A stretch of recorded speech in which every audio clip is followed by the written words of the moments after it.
Meus irmãos, boa tarde. Sejam bem-vindos à nossa primeira aula do ano de Escola Bíblica Dominical. É um prazer estar aqui com vocês novamente, né? Alguns que nos acompanharam também durante o ano passado e retrasado. E que durante 2 anos nós conseguimos ler ali o livro do nosso irmão Fernando Angeli, Conselhos para Novos Cristãos, né? Então a gente conseguiu estudar ali durante 2 anos esse livro, foi bem legal. E esse ano nós vamos ter também uma proposta bem abençoada, né? Nós vamos falar sobre panorama. Então, uma das coisas que nós temos bastante dificuldade, né? Eu ainda tenho dificuldade em algumas coisas do panorama. Quando eu também tinha acabado de chegar na fé, se atrapalhava, né? E quando nós falamos em panorama, é uma visão geral. Mas ao mesmo tempo que ela é uma visão geral, ela também vai ser específica em alguns pontos, né? Eu sempre falo que é um equilíbrio entre ser genérico e específico ao mesmo tempo. E aí um exemplo que eu gosto de dar é um mapa. Imagina que eu chego e falo assim, irmãos, vamos tomar um café lá em casa? Aí os irmãos pegam e falam assim, poxa, vamos, né? Como é que chega na sua casa? Aí eu pego e dou um mapa do Brasil. Falo, ó, só você seguir esse mapa do Brasil que você vai chegar na minha casa. Aí vocês vão olhar e falar, nossa irmão, mas o mapa do Brasil você está me dando um negócio assim. Eu falo, beleza. Aí eu vou na frente da minha casa, tiro uma foto da fachada dela e falo, ó, tá aqui, ó. Só você chegar nessa casa que você chegou na minha casa. E aí você fala, mas irmão, tá muito específico isso. Eu não consigo chegar também na sua casa só baseado numa foto. Aí eu te entrego um mapa, onde tem ali algumas ruas, outros, que você, enfim, consegue chegar até a minha casa. Então o panorama, ele também funciona parecido. Apesar dele dar uma visão ampla, ele também, em alguns casos, ele vai ser um pouquinho mais analítico. Em algumas aulas vocês vão ver que elas, né, vão durar um pouquinho mais de tempo. E o grande objetivo nosso, ao chegar ao final do ano, é tentar entender principalmente essa linha de tempo em que a Bíblia ela acontece, que ela é escrita. Por quê? A Bíblia ela não é só uma coleção aleatória de livros sagrados. Pelo contrário, ela é uma única história conectada e com as suas conexões também sobre um Deus que cria, redime e habita no seu povo. E o seu povo, nós vamos ver que essa palavra ela tem algumas nuances, porque quando nós falamos no Antigo Testamento, o povo de Deus era Israel, ou seja, aqueles que vieram das 12 tribos de Israel. E hoje, quando nós falamos no povo, ganha uma dimensão muito maior, que é aquele povo que é salvo, que é alcançado pela graça. Então, tudo isso faz parte de um plano de Deus para reconciliar todas as coisas em Cristo. Então, isso é bem interessante. E por que isso é muito importante para nós? Porque a gente vai começar a compreender que a Bíblia ela tem as suas conexões e ela tem também uma parte ali que é histórica, ou seja, tudo aquilo que Deus fez, existem fatos e acontecimentos reais que podem afirmar tais afirmações que a Bíblia faz. Assim como também ela é algo literário. Não foi o próprio Deus que foi lá e escreveu a Bíblia literalmente, mas nós vamos ver que ele tanto inspirou homens, como também em algumas partes, literalmente, ele fala ali para que a pessoa, né, transcreva aquilo que ele falou. E também a Bíblia, ele é um livro teológico. Por quê? Porque toda a escritura, ela tem o propósito de revelar o caráter, a vontade e o plano de Deus em Cristo Jesus. Então, nós vamos começar aqui falando sobre a questão da criação. Tá? Então, é um ponto muito importante. Se nós tivermos ali alguma divergência ou em alguma dúvida entre Gênesis 1 e 11, você vai ver que pilares muito fundamentais do cristianismo, ele pode fazer com que a sua fé simplesmente desmorone, ou que você tenha uma fé muito fraca, ou que você tenha uma fé muito discutível, até mesmo para você, tá? Para nós como pessoas. Então, a gente vai ver sobre essa questão. Nós vamos também entrar num período que é muito muito interessante, que é o período ali da lei. Então, durante um tempo, o povo ele tinha o que a gente chamava de tradição oral, e depois eles recebem a lei, e nós vamos ver também como que o povo se comportou isso, principalmente dentro ali do deserto. Já falando também do deserto, não tem como não conectar com a época dos juízes. Então, o povo de Israel, ele chega na Terra Prometida, eles começam ali a ter alguns problemas, principalmente com idolatria, eles começam a ter guerras com outros povos, que é muito importante a gente entender alguns povos desses e algumas guerras, e nós temos juízes que eles tanto ali faz o papel de uma pessoa que julga o povo também, no sentido das ações, como também eles funcionam como uma espécie ali de libertadores, tá?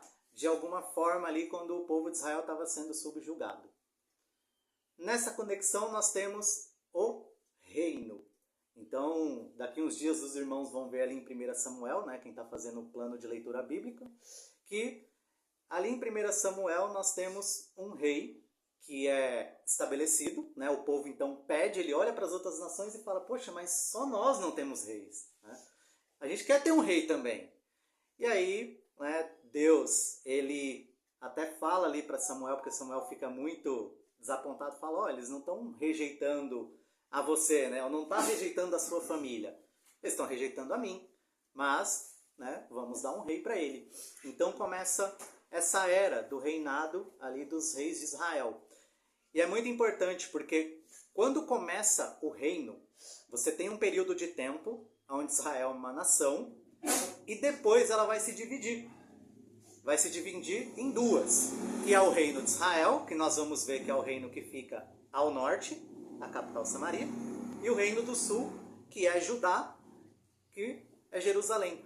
Por que é muito importante nós entendermos essa divisão dos reinos? Porque nós temos os profetas. E os profetas, eles têm algumas particularidades que às vezes nós temos uma dificuldade também. Primeiro, para quem que eles profetizaram? Porque existe uma diferença do reino do norte para o reino do sul. Também existe uma questão que às vezes a gente não se pergunta. Qual que é a mensagem e por que daquela mensagem? O que está acontecendo para o profeta, né, receber aquela mensagem de Deus e estar transmitindo para o povo? E também tem uma questão que é muito interessante, que já vai ligar com o próximo ponto. Então, olha só, a gente já está fazendo uma série de conexões aqui. Que é a questão, é antes do exílio ou é depois do exílio que esse profeta profetizou?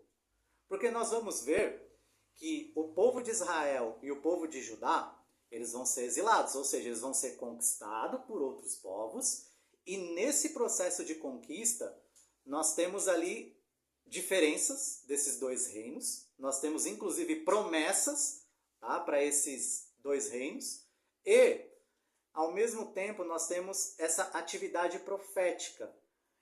E às vezes a gente olha e fala assim, poxa, mas ele está falando aqui de um jeito que, assim, parece que ele já viveu, né, esse exílio, e na verdade sim, ele viveu. Ou seja, ele escreveu ali, né, algumas coisas pós-exílio, algumas profecias. Assim como também tiveram profetas, como o caso de Daniel, que ele escreveu de dentro do exílio. Ou seja, enquanto ele estava lá na Babilônia, ele estava escrevendo ali e estava tendo a atividade profética. Depois desse período pós-exílico, nós temos um período também que é muito legal, é muito interessante, que é o período intertestamentário. Intertestamentário. Então, esse período a gente conhece como o período do silêncio, que são aproximadamente 400 anos que nós não temos atividade profética dentro de Israel. Ou seja, nós não temos alguém que receba ali uma visão, uma orientação de Deus. Porém, esse período, irmão, é um período de intensas mudanças, tá? Principalmente pós-exílico. Ele é um período também que começa-se muito a produções literárias por parte ali do povo judeu, que é o povo que nós vamos ver que eles são um remanescente ali do povo de Judá. E, apesar de tudo isso, nós vamos ver também que a forma como eles começam agora a interagir como leis vai mudar um pouquinho com as leis de Moisés. Inclusive, essa forma diferente vai fazer com que eles se dividam em grupos, tá? Em grupos muito específicos. Por que é muito importante isso? Acho que a gente já leu Jesus falando com saduceus, com fariseus, com escribas. Aí você fica olhando e falando assim, mas qual que é a diferença, né? Não é tudo ali remanescente, não é tudo povo judeu? E sim, tem algumas diferenças. Nós vamos ver essas diferenças principalmente nesse período intertestamentário. Então nós também vamos ter o período ali que nós vamos falar sobre o Evangelho e o ministério de Jesus. Então o Evangelho é justamente essa parte onde nós vamos contar ali os relatos e o ministério que Jesus teve. E vamos ver também um período muito importante que é a igreja. Então a igreja nascendo ali em Atos e depois nós vamos ali dar um salto para a consumação dos tempos. Então olha como a Bíblia ela é um livro conectado. E é bem interessante porque tem um pastor, né, que é Augusto Nicodemos, que ele fala algo que eu gosto muito. Ele fala assim, quando a gente vai ler a Bíblia, a gente tem que entender que a Bíblia ela é um livro crescente. Por quê? A revelação ela vai ali aumentando ou ela vai sendo mais clara conforme a gente vai lendo. Então, quando a gente lê, por exemplo, Gênesis de 1 a 11, a gente vai ter ali uma expectativa. Poxa, existe alguém que Deus vai mandar para pisar a cabeça da serpente, né? Que foi o que aconteceu ali no Éden. É a profecia que Deus fala que vai fazer. E quando você vai lendo tudo isso, você vai entendendo mais até que nós chegamos na revelação plena, que é Jesus Cristo e o Evangelho. E aí o Evangelho e aquilo que Jesus Cristo ele fala e faz, aí você fala assim, poxa, faz todo sentido aquela profecia, por exemplo, de Isaías, aquilo que outros profetas falaram, assim como também a gente vai olhar e falar assim, poxa, mas tem algumas coisas que provavelmente ainda vão acontecer. Talvez essa profecia ela tenha mais ali, né, uma nuance, mais uma camada, ou então ela tenha mais de um cumprimento. Então, tudo isso vem para nos ajudar. E aí, irmãos, a gente tem que ter em mente que Deus, ele sempre se revelou a nós, através da história. Tá? Então, dentro ali de uma linha do tempo, cada evento ou um avanço ali dos acontecimentos mostram o plano de redenção de Deus sendo cumprido. E a gente começa então nessa questão da criação, Gênesis 1 e 2. Nós vamos ver que Deus ele criou um mundo perfeito, criou o ser humano também à imagem e semelhança dele. O ser humano era ali totalmente puro durante um tempo da vida dele, porque ele não pecou. Porém, tem a queda, que já é em Gênesis 3. E junto com a queda também vai vir a questão da promessa de um Salvador. Após isso vai vir a questão dos patriarcas. Então, assim, como que Israel, hoje a gente fala assim, só Israel, né? Mas o que é Israel? O que foi a nação de Israel? Quem foi que se deu? A gente vai ver então alguns nomes como Abraão, Isaac e Jacó, que mostra ali esse início, né, do povo ali da aliança. E como eu falei, a gente vai ver também algumas outras coisas como reino, como juízes, tudo isso vai estar ali dentro aqui do nosso currículo. Então, dito isso, nós vamos começar a falar sobre a importância da análise contextual. Compreender o contexto histórico é o que impede interpretações distorcidas e aplicações indevidas. Nosso irmão Craig Blomberg, no livro dele Introdução à Hermenêutica, ele falou algo que ficou assim gravado no meu coração. Ele falou, irmãos, quando a gente vai ler a Bíblia, a gente tem que ter uma coisa em mente. A Bíblia ela é uma coletânea de livro ou de cartas que ela foi escrito para algumas pessoas, que não necessariamente é você, e você precisa respeitar isso. Por quê? Para a gente não tirar a aplicação errada do texto. Todos nós vamos ter, no fundo, uma interpretação tendenciosa para algum lado. Então hoje, por exemplo, vamos lá, calvinismo e arminianismo, que é talvez aí são os métodos de interpretação que a gente utiliza, né, chamado chave hermenêutica. A gente já vai com alguns pressupostos às vezes no texto. Ou, se nós não vamos com pressupostos, às vezes nós temos uma certa dificuldade de entender tudo aquilo que o texto quer extrair. Por exemplo, quando a gente fala sobre o contexto cultural ali da antiga Mesopotâmia, esses povos, você tinha a questão do filho mais velho. O filho mais velho era um filho muito importante, ele é o que carregava ali o nome da família, ele era uma pessoa que era de extrema importância, então assim, o filho mais velho era uma alegria. Ele era a pessoa que ia dar continuidade àquela família, ele é o que tinha uma parte maior na herança. Aí você fala, nossa, que legal, né? Mas aí você vai olhar Gênesis, aí pergunto-lhes, Isaac era o primogênito de Abraão? Jacó era o primogênito de Isaac? Você vai olhar, Judá era o primogênito de Jacó? Não era. Davi era o primogênito de Jessé? Também não era. E aí você olha e fala assim, poxa, mas isso não parece que o autor está escrevendo assim, com uma certa intenção de olhar para a gente e falar assim, Mas como eu falei, às vezes a gente tem essa dificuldade, porque a gente, é muito difícil nós sabermos tudo. Porém, quando a gente vai ler a Bíblia, a gente já tem que ter ali em mente que nós temos algumas limitações. E por que isso é importante, irmãos? Porque às vezes a gente se soberbece muito. Então a gente pega um texto da Bíblia e sai simplesmente falando ele, né, à torto e a rodo, sem pensar.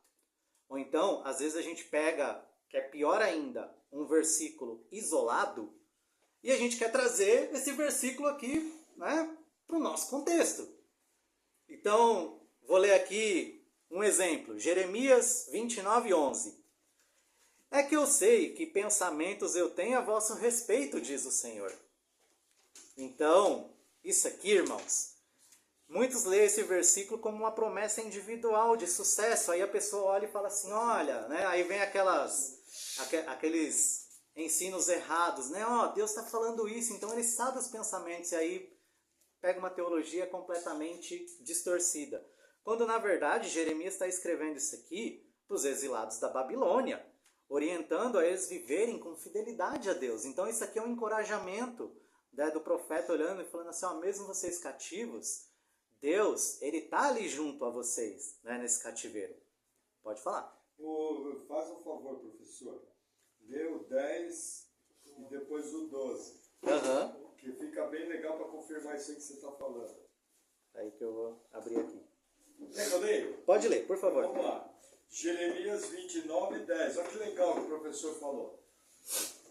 Porque assim diz o Senhor, : certamente que passados 70 anos em Babilônia, vos visitarei e cumprirei sobre vós a minha boa palavra, tornando a trazer-vos a esse lugar, porque eu bem sei os pensamentos que tenho a vosso respeito, diz o Senhor, pensamentos de paz e não de mal, para vos dar o fim que esperais. Então me invocareis e ireis, e orareis a mim, e eu vos ouvirei.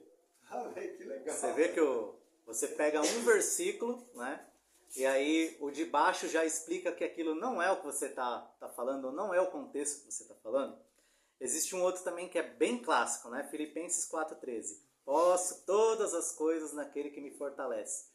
Meu irmão, como tem igrejas colocando esse versículo errado, né? Eu sempre brinco aqui, campanhas de igreja lá escrito. Campanha, né, sei lá, da bênção. Tudo posso naquele que me fortalece.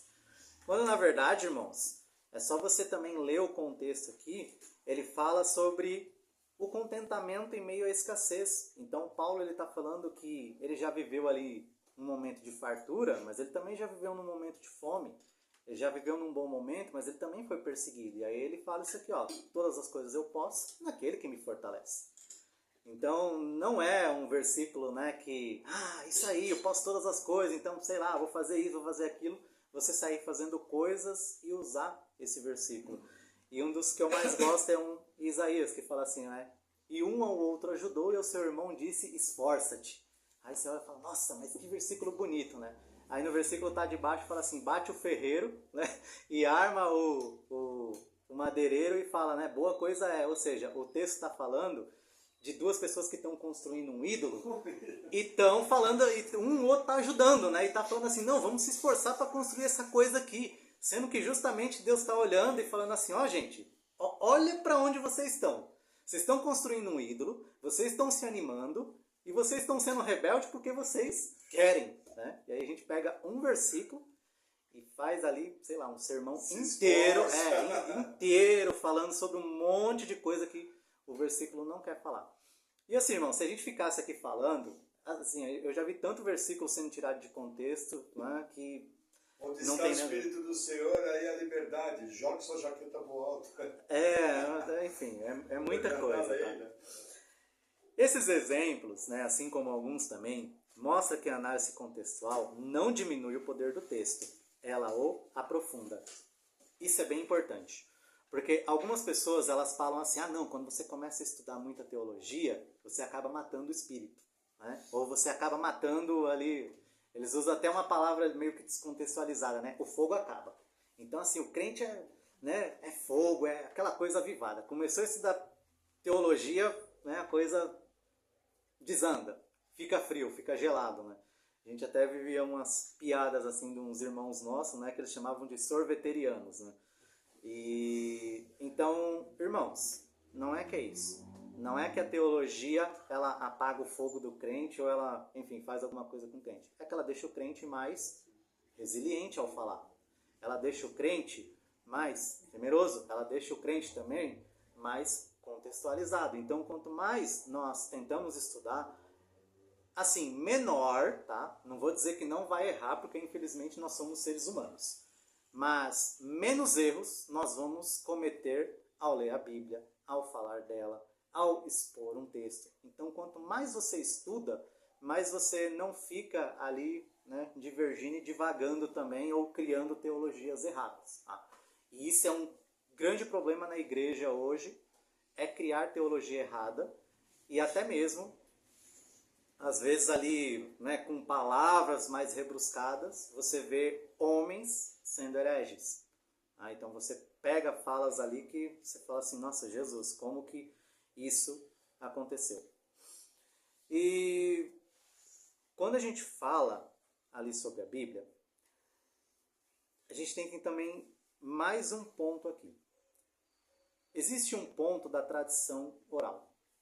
Você imagina assim, Abraão, ele não tinha uma Bíblia. Ele tinha ouvido algumas histórias ali sobre um Deus de aliança, sobre um Deus de promessa. Tanto que, quando ele encontra ali um rei, ele vai lá e faz o quê? Ele oferece uma oferta. Depois você vê, por exemplo, ele circuncidando Isaac. Você vê, por exemplo, ele preparando ali para um holocausto. Então a pergunta é,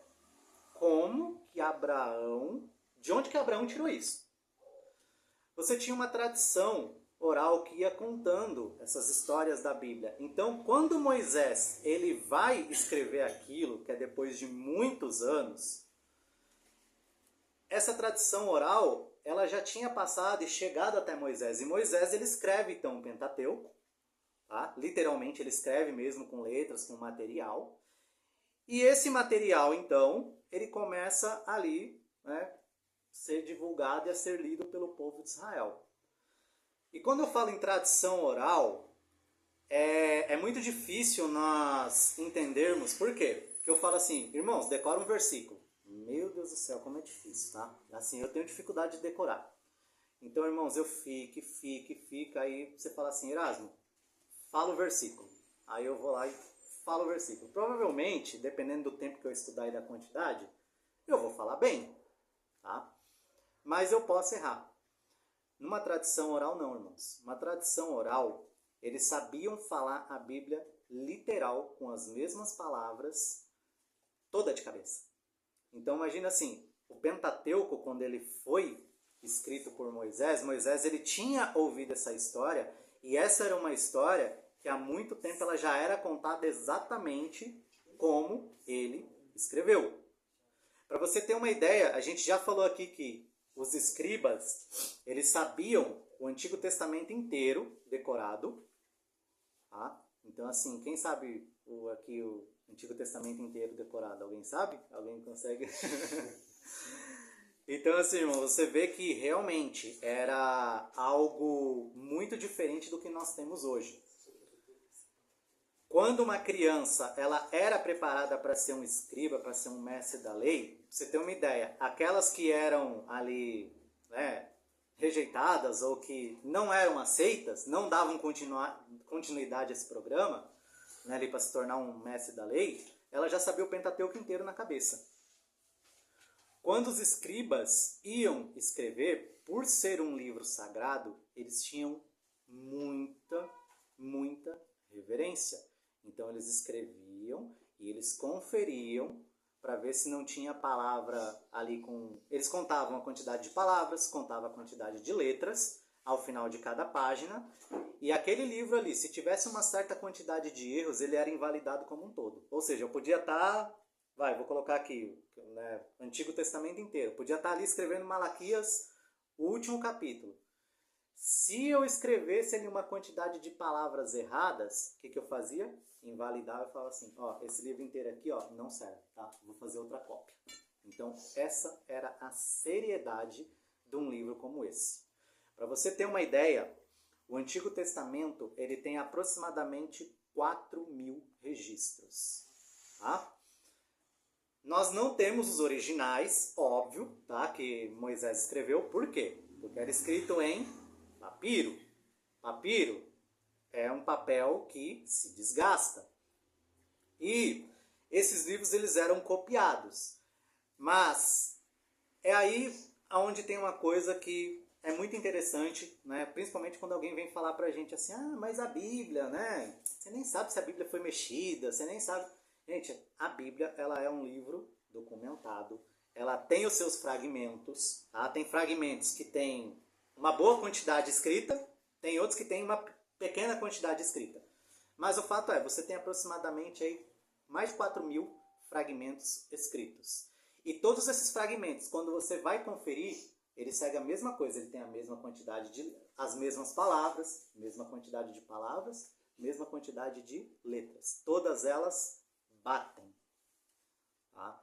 Então, assim, hoje nós não temos as originais, mas nós temos as cópias, tá? Cópias espalhadas por alguns lugares do mundo. Eu sei que a Inglaterra é um lugar que tem algumas dessas cópias, por lá tem um estudo muito forte e avançado, né, em livros antigos. Então a Bíblia ela é considerada por alguns, né, apenas como um livro, tá? Mas para nós que temos ela como uma base, um pilar de fé, nós temos também essa questão teológica, que é por meio de onde Deus se revelou a nós. E ela também é esse livro histórico, onde as pessoas olham e falam assim, bom, essa cópia aqui tem tantos mil anos, essa cópia aqui tem tantos mil anos. Existe um evento muito interessante e algumas particularidades também no livro da Bíblia, principalmente no Antigo Testamento. Quando você vai para essa região ali do Antigo Testamento, né, que é Mesopotâmia, algumas regiões ali da África, da Ásia, existe as histórias dos reis, as histórias dos reinos. E uma das coisas que a Bíblia faz diferente é contar, inclusive, as derrotas. É muito difícil você pegar, por exemplo, um livro ali, vamos pegar ali do Egito, e esse livro falar que o faraó teve uma derrota assim grande, que tipo, sei lá, destruiu a terra do Egito. Eles não fazem isso. Por quê? Porque eram os reis que ali controlavam inclusive a questão da escrita. Então vamos lá. Uma pessoa que se sente um verdadeiro Deus, uma pessoa que tem o ego inflado, você acha que ela gosta de falar quando ela perdeu alguma coisa? Você acha que ela vai ficar relatando que ela deu um monte de cabeçada e fez um monte de coisa errada? Sabe qual que é interessante? A Bíblia mostra. A Bíblia mostra até homens como Davi, que é o segundo coração de Deus, fazendo coisa errada. Esses dias eu estava lendo ali 1 Samuel, e tem um fato que é muito importante que às vezes a gente não se atenta. O povo de Israel, ele perde uma guerra para os filisteus, e a arca é levada para casa e para o templo de Dagon. Gente, isso para uma civilização antiga é uma ofensa e uma vergonha muito grande. Você pegar ali o objeto do Deus que você diz que é todo poderoso e você simplesmente, o seu objeto ser carregado para a casa do outro Deus. Porque na mentalidade, sabe o que eles estão falando? O meu Deus, ele é muito mais poderoso do que o seu Deus. Porque olha só, né? No caso foi a Arca da Aliança. Olha só a arca, né, que é um objeto precioso para o seu Deus. Onde ela está? Ela está aqui na casa do meu Deus, do Deus Dagon. Que foi o que os filisteus fizeram. Colocaram a arca ali, né, e assim, bem pertinho do lado de Dagon, que era uma forma de zombar e escarnecer ali do povo de Israel e de Deus também. Mas é muito interessante porque ao mesmo tempo o que acontece com a estátua de Dagon? Tombada ali, tombada, né? E aí? Aí no outro dia que eles chegam lá de novo, a estátua tombada e sem os braços. De uma maneira assim milagrosa. Irmãos, imagina assim, uma estátua de Dagon tombada daquele jeito, braço cortado, não é uma coisa, né? Eles mesmos reconheceram, eles mesmos, opa, peraí, tem alguma coisa errada. E aí depois a arca, né, quando vocês forem ler, vocês vão vendo que aonde ela começa a passar, né, ali por aqueles povos, ela começa a deixar algumas doenças. E as pessoas olham e falam assim, realmente, ó, não, vamos pegar esse objeto e vamos mandar para a casa do Deus de Israel, senão esse Deus vai continuar subjugando nós. Né? Então você tem essas nuances. A Bíblia ali ela não esconde, por exemplo, que homens e mulheres erraram. Você vai ver também ali durante, né, o período ali dos patriarcas que eles tiveram muitos problemas, porque em tudo a gente tem que entender que Deus, apesar das falhas humanas, apesar de todos os erros que nós cometemos, é Ele quem trabalha na história. E é Ele quem garante a vitória. Então, essa parte de nós lermos ali com uma humildade é muito importante. Por quê? Porque a gente tem que entender que Deus, Ele falou através da sua palavra, Ele falou através de homens, e homens que sim, falharam. Ele trabalhou através, por exemplo, de famílias que foram extremamente problemáticas. Você imagina você falando sobre um familiar seu, falando assim, não, dentro da minha descendência, eu tenho um pai em que ele teve filhos com umas 4 mulheres diferentes. Sendo que dessas 4 mulheres, ele teve um filho que abusou de uma irmã. E aí um outro filho foi lá e matou ele. Irmãos, a descendência de Jesus, ela não esconde que Davi é da descendência dele. E aconteceu isso. Como eu falei, então a Bíblia ela mostra assim, algumas particularidades que, para quem lê, quando você está com esse pensamento assim, ali, né, tentando entender um pouquinho mais da cultura e um pouquinho mais da mentalidade, você olha e fala, como é que alguém daquela época leu isso, hein? Será que ele está lendo dessa mesma forma que eu estou lendo hoje? Então, vamos lá. Deus não apenas agiu na história, Ele inspirou autores humanos a registrar sua revelação. Esses autores escreveram em contextos culturais específicos, utilizando diferentes gêneros literários.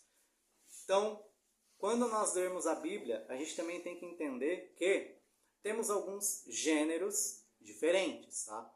Então, por exemplo, nós temos textos que são narrativas. A gente pode falar, por exemplo, do livro de Gênesis. Ele está narrando uma história, ele está narrando ali vários acontecimentos, né, que Moisés achou importante trazer. Então, Êxodo também é um texto narrativo que mostra ali como que foi esse período que Israel passou no Egito, desde ali que eles entraram, que é no finalzinho de Gênesis, até a saída deles. Tá? E depois você também tem um narrativo que é muito importante, que é Atos. Então Atos ele narra essa questão da igreja, de como que foram ali os apóstolos, né, toda essa atividade ali que eles fizeram. Você também tem alguns livros que falam sobre lei, tá? Ou seja, são normas, são aquilo que Deus deixou e fala assim, ó, isso é errado você fazer, ou isso é o certo você fazer. Então, esses livros, Êxodo, Levítico, Deuteronômio, que geralmente são livros que a gente passa bem rapidinho, né? Fala assim, nossa, mas é tanta regra que eu vou passar aqui bem rapidinho que é pra... Né? Então, irmãos, você tem lei ali de higiene, você tem lei ali que a gente estava até falando, acho que eu estava falando esses dias com alguém aqui que eu não lembro, lei de mofo, né? Ah, como se der mofo na sua casa, a irmã Vicenta, né? O que você faz? Então, irmão, você tem um monte de leis. E para que essas leis? Era justamente para santificar, purificar o povo de Israel. Deus, ele é um Deus santo e ele é um Deus que cuida do seu povo. Então, quando nós formos ler essas questões das leis, a gente tem que lembrar que as leis, elas não são só aquela coisa assim, né? Um conjuntinho de regras assim do faz ou não faz. É uma coisa que o próprio Deus está cuidando de nós, está cuidando da nossa integridade espiritual, física, e também tem leis relacionadas ali ao bem-estar, à propriedade, como nós vimos na última palavra, ali o Maurício falando sobre a questão ali da propriedade, pagamento. Então, temos leis ali para praticamente tudo que nós imaginamos. Livros também de poesias e sabedoria. Então, livros como Salmos, Provérbios e Jó mostram ali princípios de sabedoria, né? Mostram como você agir em determinadas situações também. Porque, por exemplo, emprestar dinheiro. Você olha e fala assim, poxa, emprestar dinheiro é pecado? Não. Mas você tem formas, por exemplo, de você emprestar dinheiro, ou para quem emprestar dinheiro. E nesses livros, né, que nós chamamos ali de sabedoria ou sapienciais, eles vêm mostrar ali algumas questões que a gente pode colocar em prática no nosso dia a dia. Aí nós temos os livros proféticos. Esse a gente fala muito bem, né? Isaías, Amós, Jeremias, a gente tem vários livros, né, que são proféticos, como eu falei. A gente vai analisar ali o contexto, para quem, né, e principalmente antes, depois do exílio. Então a gente vai ver aí algumas diferenças. Nós temos também aqueles livros que retratam a vida e o ministério de Jesus, que são os evangelhos. Então, nós temos isso. E nós temos também as epístolas, que são cartas. Quando você vê assim, epístola universal, significa que é uma carta universal, ou seja, é uma carta que foi dada ali para uma grande circulação. Ah, a epístola aos Efésios. Então, aquela carta foi direcionada a Éfeso, num problema que estava acontecendo ali pontualmente, que Paulo veio ali para, né, tentar corrigir ou instruir, né, a pessoa que estava ali à frente daquela igreja. Então a gente sempre tem que ter essa percepção. Ah, é uma epístola, mas é uma epístola, por exemplo, universal? Uma epístola universal, por exemplo, é de Pedro. Pedro, então, ele trabalha ali alguns conceitos básicos de fé e do evangelho de Jesus, pregado por Jesus. Mas quando você vai olhar, por exemplo, a carta aos Efésios, é porque a igreja de Éfeso tinha um problema. E Paulo estava olhando e falando assim, ó, vocês estão com esse problema, assim como outras cartas também. E nós temos os livros apocalípticos. Esses eu tenho um pouquinho mais de dificuldade, mas Deus dá graça que a gente consegue estudar também. Tá? Que é Daniel, Apocalipse. Aí nós temos algumas profecias também em Zacarias, em Ezequiel, algumas também em Jeremias. Então, temos aí alguns livros, né, que existe essa literatura apocalíptica. E aí é bem interessante porque essa literatura apocalíptica, ou seja, do final dos tempos, ali dos tempos vindouros, a gente vai ver que dentro do período intertestamentário, eles mudaram um pouquinho a visão deles.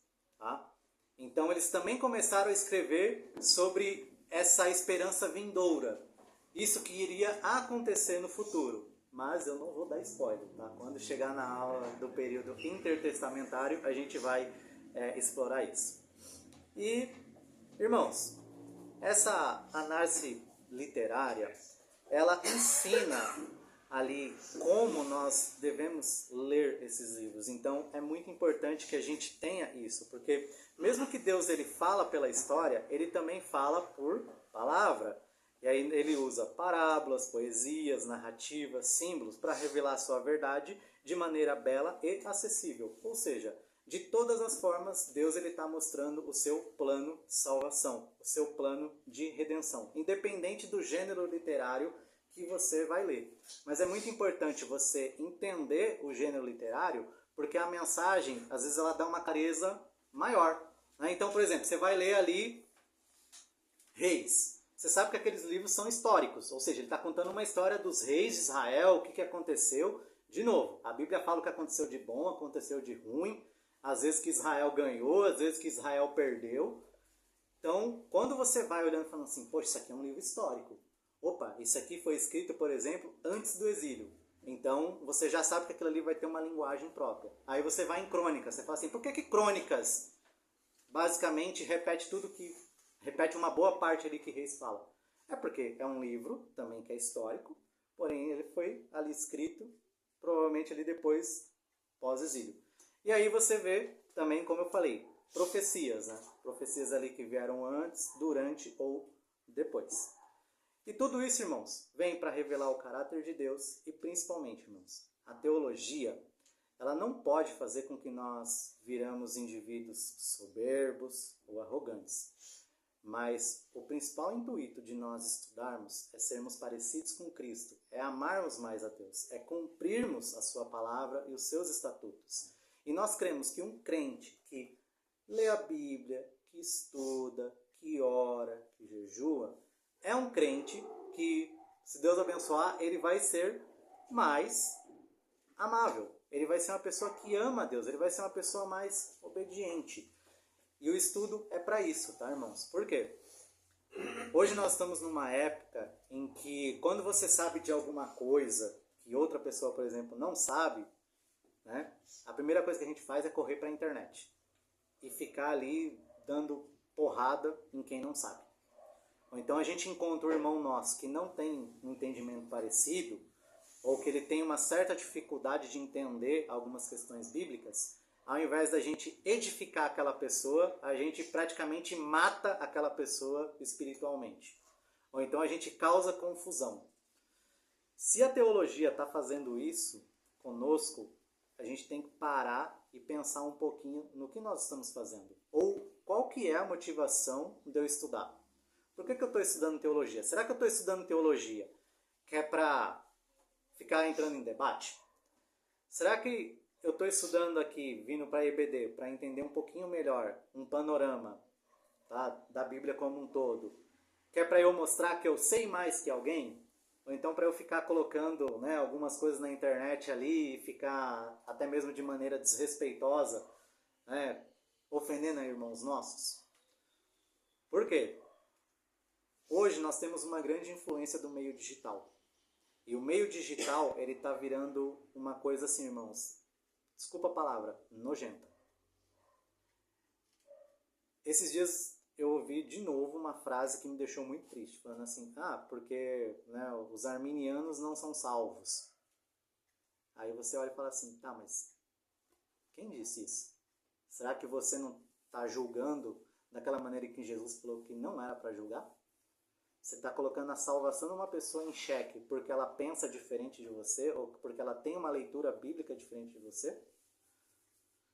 Assim como também, será que eu não tenho uma leitura tendenciosa? Será que eu também não esteja cometendo alguns erros que eu acho que aquele irmão está cometendo e eu estou cometendo erros piores que ele? Ou então tão grandes quanto dele? Então, assim, irmãos, estudar a Bíblia, ela é um exercício de fé. E ela também é um exercício de humildade. Porque nós vamos ver, irmãos, quando a gente começa a estudar, que assim, a gente é isso aqui, ó. E vai diminuindo cada vez mais. E a gente olha e fala assim, misericórdia, Deus. Porque se eu não tiver a tua graça, nem entender uma coisa que é muito clara, eu vou conseguir. Porque até o entendimento, ele provém do Espírito Santo. Amém? Amém. Perguntas? Eu gostaria só adicionar uma coisa sobre a tradição oral. Eu aprendi uma coisa com o saudoso presbítero Adalto Lourenço, e que é interessante, como que a tradição oral chegou. Aí olha que interessante. Quando Matusalém nasceu, Adão ainda estava vivo. Tinha em torno de 860 a 870 anos. Adão ia viver mais meio século. Matusalém é o homem mais, Matusalém mais é o homem velho, mais viveu. né? O mais velho registrado na Bíblia. Aí Matusalém é o pai de Lameque. E Lameque é o pai de Noé. E Noé é o pai de Sem, que viveu pós-dilúvio. Quando Sem nasceu, tanto Matusalém como Lameque eram vivos. Se eu não me engano, Matusalém morreu no ano do dilúvio. Matusalém não. Lameque morreu no ano do dilúvio ou 2 anos antes. Aí o que acontece? Quando Abraão nasceu, Sem era vivo. Tinha em torno de 500 anos, ainda Sem ia viver 1 século. E aí você pega a seguinte frase: Noé era puro em suas gerações. Isso quer dizer que Noé sempre fez os casamentos da sua família dentro da família. Lembra aquele casamento endogâmico? Que Abraão fazia, que Jacó fazia, que Isaac fazia. Era uma tradição. Então o que acontece? Para ele fazer esse casamento dentro da família, ele precisava saber onde morava Matusalém. Ele precisava saber onde é que estava Lameque. Ele sabia onde é que Adão tinha sido enterrado. Então é muito simples. A história ter chegado até Abraão, e a partir dali você já está numa época de escrita. Fica muito fácil de você saber de onde que foram tiradas as narrativas. Então é simples. O Matusalém era vivo quando Noé nasceu, era vivo quando Sem nasceu, e quando Abraão nasceu, Sem era vivo. Adão contou as histórias para sua descendência. Sete também, se você for cruzar as idades, Sete também era vivo na época de Matusalém. Eles eram longevos, então as histórias chegaram muito fácil. Entendeu? Enos, né? Enos era vivo. Muita gente boa. Por exemplo, depois do dilúvio, quem teve importante? Arfaxade, um dos patriarcas mais importantes. Peleg, quando Deus acabou de partir os continentes.